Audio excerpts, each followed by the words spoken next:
માતા વિનાનું નવજાત દીપડાનું બચ્ચું પિંગલવાડા ગામમાં શેરડીના ખેતરમાંથી મળ્યું. ફોરેસ્ટ વિભાગ માતાની શોધમાં લાગ્યું. કરજણ તાલુકાના પિંગલવાડા ગામની સીમમાં રાજુભાઈ કાઠિયાવાડીના શેરડીના ખેતરમાં એક નવજાત દીપડીનું બચ્ચું મળી આવ્યું હતું. આ ઘટનાથી ગામમાં ચકચાર મચી ગઈ છે અને ખેડૂતો ખેતરમાં જવાનું પણ ટાળી રહ્યા છે. ખેડૂતોએ દીપડીનું બચ્ચું દેખાતા તરત જ કરજણ ફોરેસ્ટ વિભાગને જાણ કરી, જેના પગલે વિભાગના કર્મચારીઓ બચ્ચાને સુરક્ષિત રીતે લઈ જઈ તેની સંભાળ શરૂ કરી છે. આ નવજાત બચ્ચું માત્ર 5-6 દિવસનું હોવાનું અનુમાન છે અને તેને તેની માતા સાથે મિલાપ કરાવવાના પ્રયાસો વન વિભાગ દ્વારા ચાલુ છે, પરંતુ અઠવાડિયાથી વધુ સમય વીતી ગયો હોવા છતાં હજુ સુધી માતા મળી નથી.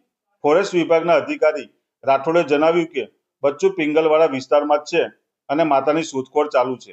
જો કે નવજાત બચ્ચાને ડોક્ટરી સારવાર મળી છે કે કેમ તે અંગે સ્પષ્ટ જવાબ આપ્યો નથી, જેનાથી પ્રશ્નો ઊભા થઈ રહ્યા છે. 2-3 દિવસ અગાઉ પિંગલવાડાથી આગળ કોઠવાડા ઢાઢર નદીના બ્રિજ પાસે એક દીપડી જોવા મળી હતી, જેનો વિડીયો સોશિયલ મીડિયામાં ખૂબ વાયરલ થયો હતો.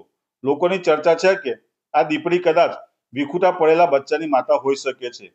બચ્ચું દૂર જવાની ક્ષમતા ન ધરાવતું હોવાથી માતા આજુબાજુના વિસ્તારમાં જ હોવાની શક્યતા છે.